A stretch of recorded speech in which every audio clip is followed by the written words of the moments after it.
Esta semana, la Iglesia y su relevancia en un mundo postmoderno. Este es Jorge and Jorge Show.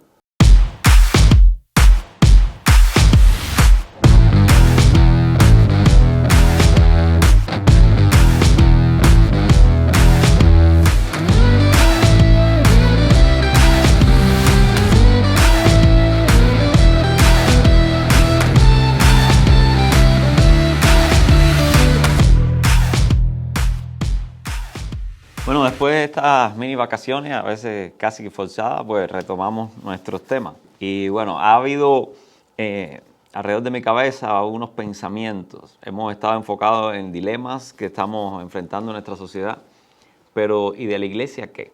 Eso siempre es una buena pregunta. Quería dirigir hoy el conversatorio acerca de cuál sería el rol de la iglesia hoy.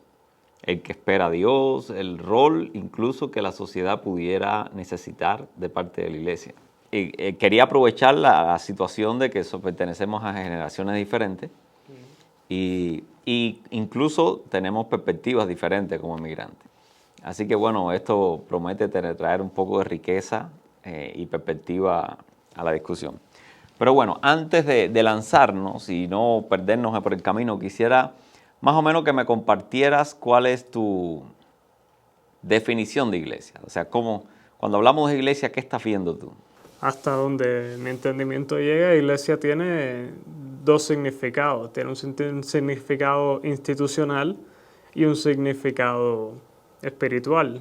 En la Biblia, y tú sabes esto mejor que yo, porque al fin y al cabo mi educación cristiana entera me la has dado tú prácticamente. En la Biblia se habla de la iglesia como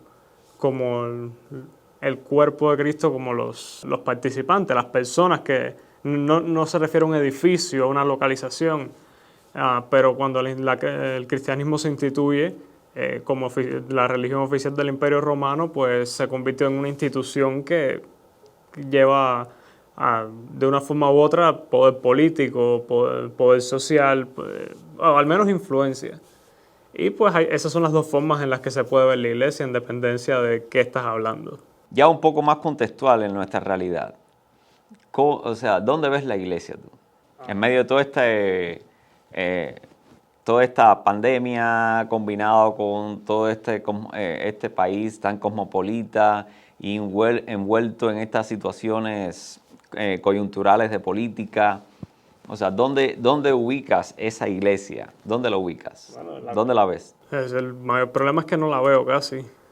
¿Cómo es eso? ¿Cómo es eso? Hace una semana hubo un caso de un pastor en Canadá, en Calgary, en Canadá, que este hombre, que según entiendo es de origen polaco, o sea, los polacos son gente con sus traumas, y la policía montada de Canadá se le metió en la iglesia a desalojar el local, en el medio del servicio de Semana Santa, de Domingo de Resurrección, y este hombre los tuvo que sacar a gritos de la iglesia.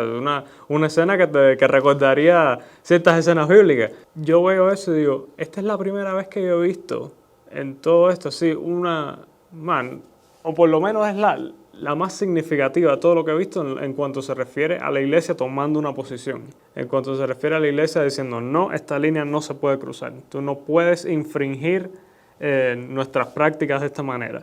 Y el hecho de que haya pasado un año y algo desde que empezó la pandemia y que esta sea la primera vez que veo ese tipo de resistencia, no ha sido el único. O sea, han habido, como cuando hubo una iglesia en California que dijo que los servicios de ellos eran protestas pacíficas para que la policía los dejara en paz. Pero el hecho de que los ejemplos de la iglesia tomando parte de la conversación incluso son tan escasos que la hace parecer irrelevante. Bueno, yo he estado viendo algunas discusiones y en esas discusiones, o sea, la perspectiva de la iglesia tal vez no ha estado en boca de un clérigo o tal vez de un sacerdote, pero sí las personas se han apoyado en criterios de la iglesia, o sea, diríamos más bien el grupo laico o las personas que han tenido relación cercana o distante de la iglesia, abrazar los principios de la iglesia e incluso partir de ellos para tratar de aportar a la discusión, tanto política como epidemiológica que se está viviendo. Y en ese sentido, yo diría, tal vez la iglesia institucional es la que no ha estado muy visible en todo esto. Pero los laicos, o sea, aquella iglesia que más distante, más desconectada o menos institucionalizada, pues a mí me parece que tal vez ha tenido un papel más activo en las discusiones, en tratar de aportar o de criticar o de corregir o de llamar la atención sobre estos asuntos. ¿Qué tú piensas de eso? Bueno, no, gracias a Dios, la base de la iglesia es mucho más fuerte, los principios de la iglesia son mucho más fuertes que la institución en sí. Como dijo un cardenal, no me acuerdo quién, pero sé que un cardenal católico, que la principal razón por la que él estaba seguro de que Dios era real era porque ninguna institución pudiera ser tan corrupta y tan manejada por gente incompetente como la Iglesia Católica y sobrevivir más de 1000 años. O sea, los principios cristianos van más allá de la institución. Incluso cuando la institución parece haberlos abandonado hasta cierto punto, la escritura sigue siendo la misma y las personas mientras sigan yendo a la escritura por sabiduría, pues ahí están las prácticas, ahí está la revelación. La realidad es que la presencia de la iglesia ha estado más relacionada con la iglesia, digamos, no visible que la iglesia institucional. Bueno, también hay que ser un poco realistas. La iglesia institucional se ha convertido en un apéndice vestigial ya hasta cierto punto que hace lucir bien a la parte laica en comparación. Pero al mismo tiempo la parte laica, no hay que olvidar que son las mismas personas que participan en la sociedad. Tampoco es que yo pueda ver que hay una influencia tan grande. Por ejemplo, cuando comparas con otros movimientos sociales de los cuales yo personalmente considero que tienen un matiz religioso en naturaleza, como los Black Lives Matter, por ejemplo, estés o no estés en desacuerdo con ellos, provocan cambio social, provocan movimiento, provocan que sucedan cosas. Si comparamos a la iglesia laica con esos movimientos, no quedamos tan bien como cuando la comparamos con la iglesia institucional. Entonces, ¿en base a quién te estás midiendo? Y ahí es donde yo digo, sí, la iglesia laica puede estar en una posición un poco más fuerte que la iglesia institucional, porque la iglesia institucional se ha dejado influenciar más por las religiones seculares, pero eso no significa que los laicos se hayan mantenido igual de firmes. Con muchas instituciones que han caído al paganismo secular, han ido sus congregaciones también. Sí, ha sido un momento de prueba de los valores espirituales. Por un lado, yo entiendo, la institución de alguna forma es un target muy bien definido en la sociedad y las instituciones van a tratar de cuidar esa forma. O sea, es muy agresivo que se tilde a una institución que tiene repercusión y reconocimiento social como de xenófoba o pro o contra homosexual. Y entonces, en ese sentido, yo entiendo la institución ha tratado de retirarse de algunas discusiones polémicas para no encontrarse en un fuego cruzado como institución. A eso yo pregunto, ¿es eso lo que Dios ha llamado a la iglesia? Eso es un punto interesante. O sea, que nos va a llevar entonces a la próxima pregunta. En realidad, ¿cuál es el rol? Desde tu perspectiva como millennial, debe ocupar la iglesia. Ya no desde la perspectiva de Dios, sino desde la óptica millennial. Bueno, yo no sé los demás millennials, pero yo cuando lo miro desde el punto de vista semántico, la iglesia resguarda el culto. Y el culto, la raíz de la palabra culto es la misma raíz de la palabra cultura. Porque originalmente la cultura sale de los ritos y prácticas religiosas. Y prácticas religiosas que permiten que el ser humano explore más allá de la verdad lo que es una metaverdad. Es una verdad, las verdades que sobreviven en el paso del tiempo, las verdades que no son condicionales a eventos, que abarcan de una forma universal. La iglesia como institución y todo lo que viene detrás tiene la función dentro de la sociedad de resguardar la cultura. Como mismo los gobiernos resguardan la estabilidad política o el funcionamiento político administrativo, la iglesia es quien resguarda la cultura. No es sin razón que todos los movimientos artísticos hasta la era posmoderna prácticamente fueron patrocinados de una forma u otra por organismos religiosos. Ni siquiera la cristiandad, vea la antigua Grecia, las grandes obras, las esculturas, la estatua de Zeus en Olimpia, una de las 7 maravillas del mundo, es una cosa religiosa. Pero bueno, ubicándonos en el cristianismo. Ubicándonos en el cristianismo, la iglesia, en mi opinión, está llamada a seguir esa tradición, a resguardar la cultura, a mantener una opinión firme y a guiar a las personas, al pueblo, en lo que es verdad más allá de la verdad material, de las verdades eternas y espirituales, que son al mismo tiempo lo que se manifiesta dentro del arte, de la cultura. Bueno, en nuestro país coinciden, o sea, se encuentran muchas culturas. Eso complica las cosas, sí, porque eso sería básicamente defender que cada religión potencializara, reafirmara todas esas culturas dentro de este gran ajiaco. Y entonces, ¿a dónde nos llevaría eso? Yo creo que eso no sería un gran problema. El cristianismo siempre ha sido una religión universal, una religión universalista y que la misión es de evangelizar al mundo entero. O sea, las cuestiones culturales nunca han sido, siempre y cuando, porque esa es la cuestión.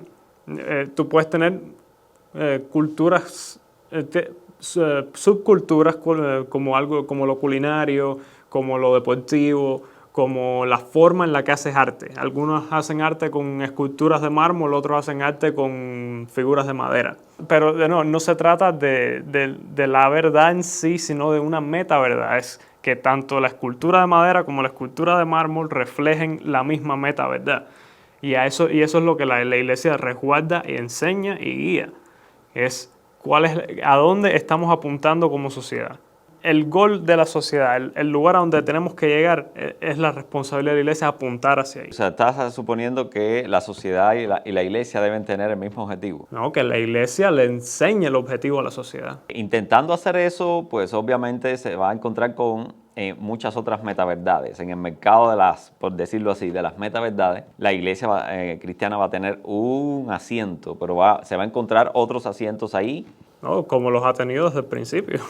La situación es que a la altura del siglo que vivimos se ha perdido un poco el límite acerca de lo que es proselitismo, lo cual pone en duda o incluso se siente un poco amenazante el llamado a la iglesia a evangelizar, sabiendo que convive con otras religiones que se espera que salvaguarden las culturas que representan.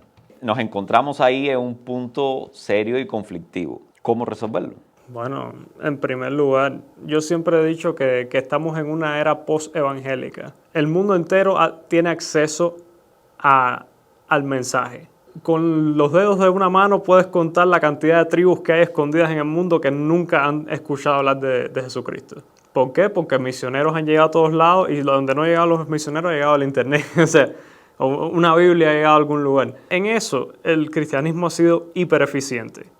Yo creo que estamos en una era donde no es una cuestión de proselitizar, es más bien una cuestión de reforzar los valores del cristianismo. En lugar de expandirse hacia afuera, es expandirse pero por dentro, es superarse por dentro. Ahí es donde yo creo que está la misión de la iglesia. Este es un país cristiano, fue fundado por cristianos dentro de un contexto, un marco contextual cristiano. O sea, y eso significa que culturalmente este sigue siendo un país cristiano, aunque recientemente se reportó que por primera vez en la historia de este país ya menos de un 50% de los habitantes van a la iglesia. Pero culturalmente sigue siendo un país cristiano. Muchos de los valores que tenemos provienen del cristianismo. Pero mientras más se abandone, mientras la iglesia resista menos los embates de las religiones seculares, pues esos valores van a ir disminuyendo, como mismo disminuye la cantidad de personas que participan en servicio. Entonces no es una cuestión de evangelizar, porque la gente ya sabe. Es una cuestión de mostrar de ser evangelio vivo y mostrar cuál es el camino y hacia dónde hay que llegar. Bueno, uno de los riesgos que se corre en la sociedad es que los principios cristianos se secularicen. O sea, y adopten por ejemplo, una base y un propósito que, o sea, fuera totalmente, o sea, tú tienes los mismos principios cristianos, puede que incluso tengas las mismas instituciones cristianas, como la familia, modelo cristiano, el bautismo, el matrimonio, o sea, todas estas instituciones cristianas que garantizan justamente esa cultura, o sea, han derivado de la cultura occidental. Esos principios pueden ser desconectados de su base bíblica y de su propósito bíblico. Entonces uno se queda solo con esos principios. Obviamente esos principios desconectados de causa y finalidad, a la larga se van a desorientar. Duran 2 o 3 generaciones, como más. Tal vez ahí habría un rol importante de la iglesia. Es no dejar que esos principios sean descabezados o se le corten las bases y los pies y se mantengan contextualizados como un todo. Es la analogía de la casa construida sobre la arena. Si tú remueves la fundación cristiana que tienen todos estos principios como el matrimonio, la familia, todas estas cosas que damos por sentado, que los secularistas asumen que es naturaleza humana, es que estos principios son de naturaleza humana, que hemos llegado en base al raciocinio, y no es así. Estos son principios que se nos dieron por revelación, que han sido cultivados a través de milenios, que ha habido mucho intento y fallo, pero en el momento en el que tú renuncias a ese núcleo de revelación, entonces lo único que queda es escepticismo. Y el ser humano, por su propia naturaleza, empieza a probar. Empieza a decir, bueno, pero si el matrimonio, si la base es el amor, entonces ¿por qué si 5 personas se aman, por qué 5 personas no se casan? Si tú amas a la silla de tu casa, ¿por qué no te casas con la silla de tu casa? Y eso obviamente es hipérbole, pero todas las ideologías tienden a perseguir su conclusión lógica. Y las conclusiones lógicas de las ideologías siempre van a ser absurdas. O sea, un poco más para allá puntualizar, ¿qué rol tú le ves o tú esperas de la iglesia hoy en día? Sabiendo esto que hemos hablado, de cómo los principios pueden descontextualizarse y quererse aplicar desde cualquier perspectiva filosófica. Yo, en mi humilde opinión, porque puedo estar muy equivocado, pero desde lo que puedo observar, yo creo que la iglesia, el llamado de la iglesia en la era postmoderna es ser un bastión y un baluarte de los valores tradicionales cristianos. Y los valores tradicionales cristianos no se han confundido con valores tradicionales culturales. Los valores tradicionales cristianos es, por encima de todo, la búsqueda de la verdad a través de la revelación. Entonces, yo creo que el trabajo de la iglesia, y mayormente como institución, porque son la gente que hace esto profesionalmente, es el buscar revelación y el negar por todos los medios las violaciones de esa revelación. O sea, de mantenerse firme ante cualquier embate que la sociedad pueda tener. Y los van a ver porque esa ha sido la historia del cristianismo. Porque ilustres mártires de esta religión fueron lanzados a leones. Siempre va a haber oposición.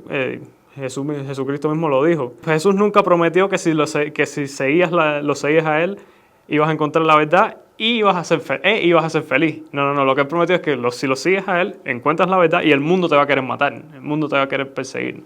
Creo que eso es algo que he dicho varias veces ya en este podcast. Ok, entonces eso significa que la iglesia debiera prepararse, así como el mundo entra en un posmodernismo tal vez avanzado o agudizado. La iglesia tiene que estar preparada básicamente para 2 cosas. O sea, por lo menos como millennial lo que tú esperas. Que la iglesia profundice en las metaverdades y trate de interpretar esas verdades que aparecen, o sea, en la revelación a la luz de las nuevas realidades y de las nuevas circunstancias que afronta, cosa que no va a ser nueva. No, eso es una tarea universal de toda la vida, que de la religión en general. Simplemente yo pienso que el cristianismo es el que más se ha acercado a la última verdad. Y por otro lado, la iglesia también tiene que prepararse a pagar un precio por eso. Por supuesto. A pagar un precio por eso Y también un tercer elemento que es el de sanar. La ideología causa enfermedad de la mente y del cuerpo. Y van a haber muchas personas dentro de 10, 20 años que van a necesitar redención espiritual y van a necesitar sanidad mental. Y si el mundo se ha movido tanto en la dirección en la que se está moviendo ahora, si llega hasta un punto de no retorno, no van a ser capaces de curarse ellos mismos. Entonces todo ese peso va a caer sobre la iglesia, porque si la iglesia se mantiene como el único organismo que funciona en la forma en la que, bueno, en la forma en la que hemos creado esta sociedad tan maravillosa como es, bueno, cuando sea el tiempo de sanar, la iglesia tiene que estar ahí. Esa es la perspectiva de lo que se espera de la iglesia desde tu óptica como millennial. ¿Cómo tú estás viendo que la iglesia está interpretando realmente su rol hoy en día? Que una cosa es lo que tú esperas y otra cosa es lo que tú estás viendo. O sea, ¿qué es lo que estás viendo? No, la iglesia se comporta como como parte de la cultura, pero como un elemento pasivo. Es como la realeza en Europa, básicamente, que es todo para ver, pero nada, ningún tipo de acción. Es más o menos así como la iglesia se ve, o sea, ayudan al pobre, están libres de impuestos y construyen edificios bien grandes y yo no diría bonitos porque en comparación con la era barroca no hay comparación, pero en realidad no tienen mucha influencia, simplemente están ahí porque han estado ahí de toda la vida y proveen servicios a la gente, o sea, un lugar donde puedes ir y reunirte o donde muchas personas pueden conectar y ayudar a otros, que está muy bien. Yo creo que es parte del llamado de la iglesia, o sea, los ministerios, el servicio. Pero también es un lugar donde muchas personas van a escuchar música y no muy buena música. Entonces, cuando se trata de estar a la vanguardia de la cultura, de guiar a la gente hacia lo correcto, no es ahí donde están. Bueno, una de las cosas que obviamente vamos a ver es lo hiperselectivo que son los medios de comunicación, e incluso la política. O sea, las grandes fuerzas sociales hoy en día no están enfocados básicamente en buscar la verdad. Yo creo que eso es una de las grandes realidades que hemos tenido que enfrentar todos, ¿verdad? Tanto los medios como los políticos, todos no tienen problema en torcer hasta donde puedan las cuestiones y que interesan a toda la sociedad en función de su propia proyección. En medio de todo eso, de esas grandes fuerzas, la iglesia también ha sido silenciada.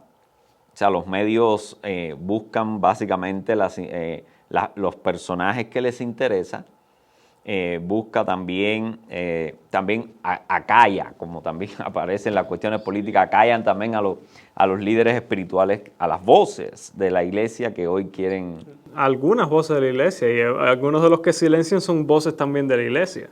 O sea, parte de la iglesia ha sido cómplice en todo eso, porque al fin y al cabo estas instituciones no persiguen la verdad porque están persiguiendo una agenda que les beneficie de una manera u otra.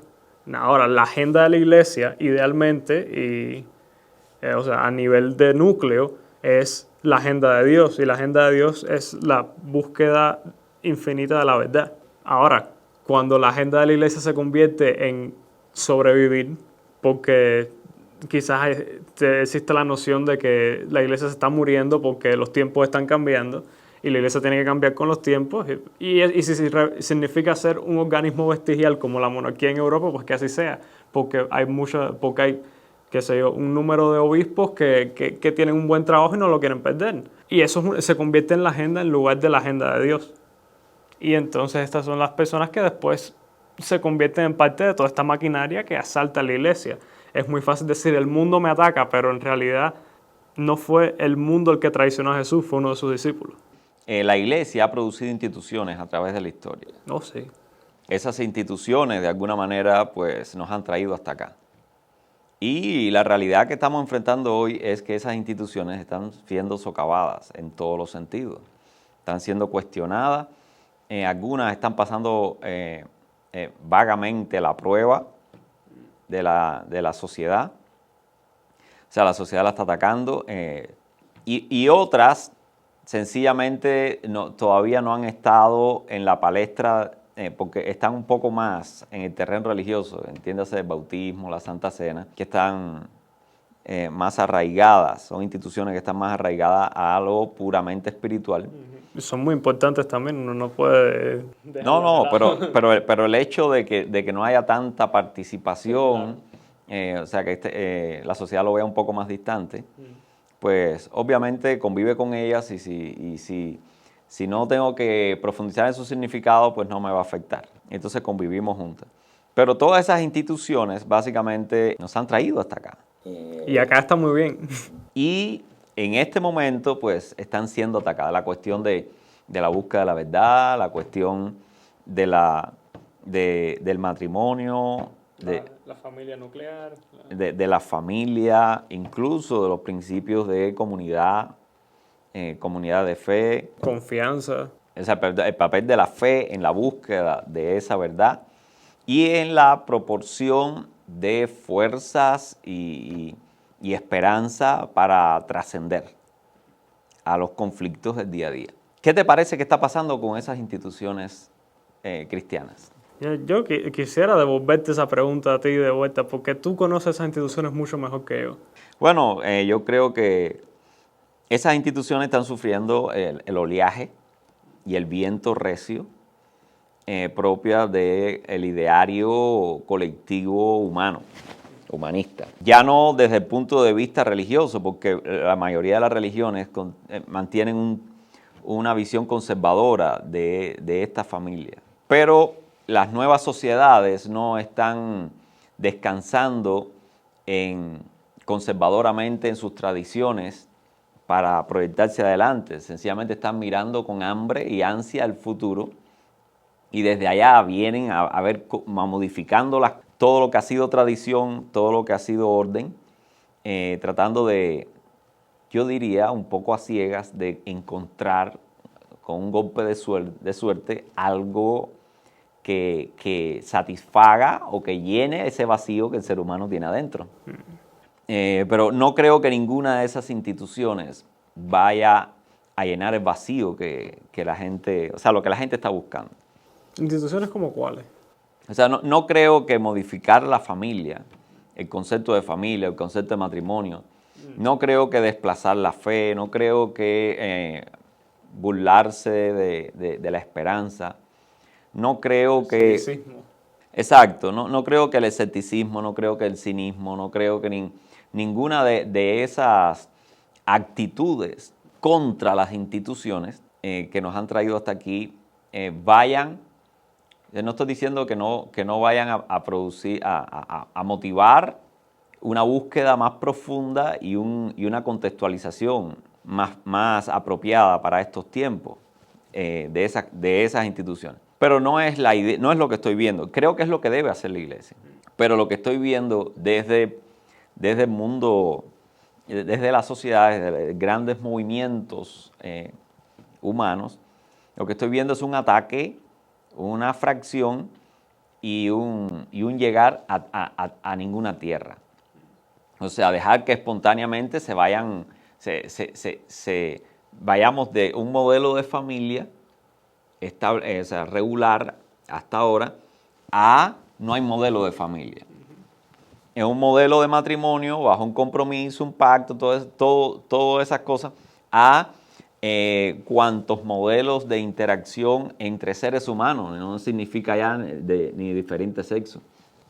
O sea, cualquier tipo de interacción humana, perdiéndose así un poco los límites entre lo que es amistad, lo que es relación de pareja o matrimonio. No, es que si te das cuenta, actualmente las relaciones de amistad han casi desaparecido realmente.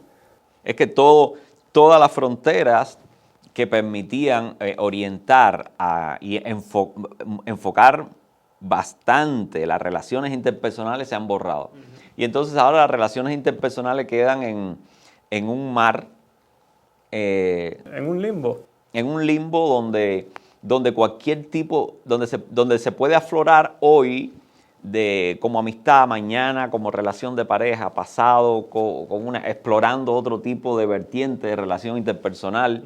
O sea, entonces ve lejos, o sea, es como cuando tú tratas de ampliar tus opciones, uno tiene la sensación de que eso le da más oportunidades. Pero en realidad son 100 pájaros volando. Pero sin embargo, eso genera mucho más trabajo, mucho más energía, porque al final, para tomar decisiones, uno tiene que escoger entre esos 100 pájaros uno solo. En este ambiente de luchar contra las instituciones que a través del tiempo nos han ayudado a estrechar, a concretar, a enfocar sobre lo más productivo, romper eso, pues yo creo que nos pondría realmente, en vez de adelante, nos llevaría de vuelta en el tiempo a tratar de redescubrir otra vez las formas más productivas y las formas más cercanas a la espiritualidad humana de conducirse en la relación interpersonal. No creo que la sociedad sea la responsable, o sea, que la sociedad ataque esas cosas en busca de ajustes y contextualización. Es propio. Pero sí creo que la iglesia tiene que responder, tiene que salir, tiene que buscar en la revelación cómo esas instituciones pueden responder a las exigencias que la sociedad de hoy tiene de frente, que son diferentes a las que tenía en el siglo pasado. Al final, una última pregunta. ¿Crees que todavía es necesaria la iglesia? Siempre va a ser necesaria, sea cual sea la sociedad. No puedo estar más de acuerdo con eso. Mientras la iglesia sea iglesia, siempre será necesaria. Bueno, y esto nos llevaría entonces a otro tema. ¿De dónde la iglesia pudiera tomar orientación para hacer su trabajo de contextualización en este siglo XXI tan cabalgante y tan cambiante? Entonces, estaremos hablando de eso en el próximo... Será para la próxima, entonces. Nos vemos entonces. Gracias. Si se le hace muy complicado ver el programa enteramente por YouTube, recuerda que siempre puedes seguirnos por Apple Podcasts, Spotify o prácticamente todas las plataformas de podcast. Si quieres escucharnos mientras maneja o hace ejercicios, Jorge Show estará ahí para usted.